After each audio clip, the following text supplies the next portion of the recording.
Welkom terug by hierdie week se Standard Bank landbouweervooruitskatting. Baie min reën word nou vir die volgende 2 weke verwag, buiten langs die tuinroede, die kusgebiede verder noord en ligte reën oor dele van die Wes-Kaap. Die El Niño en die positiewe Indiese Oseaan dipool ontwikkel nou vinnig en begin al hoe meer lyk soos 2015 se toestande, wat 'n baie droë en warm toestande natuurlik kan beteken. Die laaste rypdatums van hierdie jaar kan dan ook bietjie vroeër tot 'n einde kom. Hierdie episode word met trots aan jou gebring deur Standard Bank en Kom die Graanbemarking.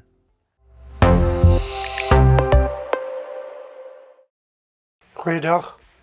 Ek wil vandag so 'n bietjie meer na die langer termyn fokus of op die langer termyn fokus en veral ook 'n bietjie kyk na laaste rypdatums. So ons gaan 'n bietjie daarna kyk. As ons kyk na wat met die El Niño gebeur en hierdie is so 'n diagram of 'n prentjie van wat van Augustus 2025 gebeur het en dit is van bo af, maar dit is net op die ewenaar daardie gedeeltes, sogenaamde Niño gebiede. So ons sien van Augustus af groot gedeeltes wat blou was, tot omtrent hier net na die begin van April en dit het baie vinnig oorgegaan, die bruin gedeeltes na El Niño. Interessant, ons sien hier in die onderkant die blou gedeeltes en dis tipies wat gebeur is dat die winde wat eintlik die waters beweeg nou van die weste kant af waai en nie meer van Suid-Amerika se kant af nie. So dis tipies El Niño want ons praat van die suidelike oscillasie indeks wat ook hierdie oscillasie vir ons aandui. Ons kan sien baie sterk ontwikkeling wat besig is om plaas te vind, baie warm temperature wat begin ontwikkel, veral hier na Suid-Amerika toe.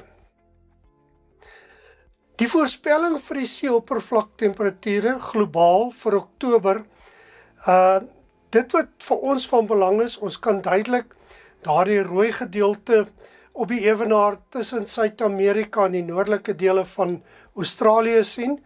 So dis waar die El Niño ontwikkel, so dit gaan ontwikkel en dan moet ons ook kyk wat in die Indiese Oseaan aangaan, want dit speel ook 'n rol.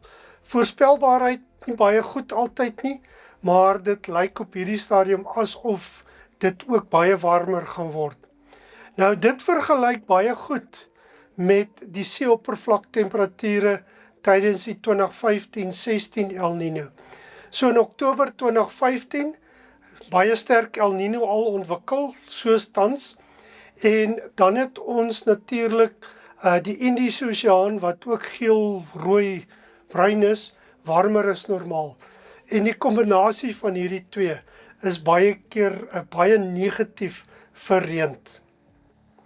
So as ons kyk, die sogenaamde Indiese Oseaan dipool indeks, wat die aanduiding is van wat in die Indiese Oseaan aangaan, hier van Maart 2022 tot waar ons nou is, kan ons sien die positiewe fase, so dis die gedeeltes aan die bokant, die ligrooi gedeeltes, is die positiewe fase en op hierdie stadium is al die voorspellings wys dat ons in 'n redelike sterk positiewe fase van hierdie indeks gaan ingaan, wat negatief is vir reën. Ek kan sien hier in 2025 was dit in die blou gedeeltes en ons weet hoe goed het dit gereën. Ons ervaar tans bo-gemiddelde temperature vir hierdie tyd van die jaar. Hierdie is die week 12 tot 18 Julie en ons kan sien dat verbykans die hele suidelike Afrika is temperature tussen 1 en 3 grade Celsius warmer as normaal. En die groot vraag is daar 'n tipe van 'n voorspelbaarheid? Want ons praat oor ryp, kan ons nog ryp kry? Dit is die groot vraag. Nou daar's 'n ander element, die sogenaamde suidelike ringvormige mode of die Southern Annular Mode. En dit gaan te doen met die winde en koue fronte rondom Antarktika. En in sekere jare is hulle verder van die pool af, nader aan Suid-Amerika, Afrika en Australië, en ander jare is hulle weer verder. So die positiewe fase is hulle ver van die kontinente af of baie verder waar die meeste aktiwiteit is. Ons sien die rooi pyl aan die linkerkant. So die positiewe fase en dan is die koue fronte gaan meer suid verby. Die negatiewe fase kan ons sien is baie nader aan die ander kontinente.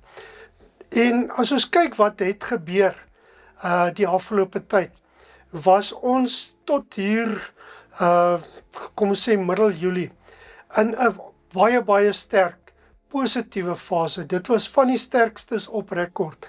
En dit is een van die redes hoekom ons eintlik redelike bogemiddelde temperature kry. Dit het nou begin 'n bietjie sak, so ons weet nie nog wat om daarvan te maak nie, maar dit behoort, dit wat nou gebeur het, daar moet tog 'n oorspoel of 'n rukkie langer wees. So ons verwag nie dat hierdie koue fronte nou vinnig gaan opkom. Dit vat 'n tyd voordat dit gebeur. So ek het 'n bietjie gaan kyk sommer na twee weerstasies se temperature en 2015 was die naaste aan die huidige situasie. Ons het in 'n positiewe fase van die Indiese Oseaan Dieppool Indeks ingegaan, El Nino wat daar was en ook hierdie ringvormige modus was in die positief. En hierdie is die temperature wat voorgekom het in 2015, of die minimum temperature, en ons kan sien die horisontale blou streep is omtrent so 2 grade, wat vir ons wys onder daai blou streep kan ryp voorkom, en bo kan dit dalk ligter ryp, maar nie ernstig nie.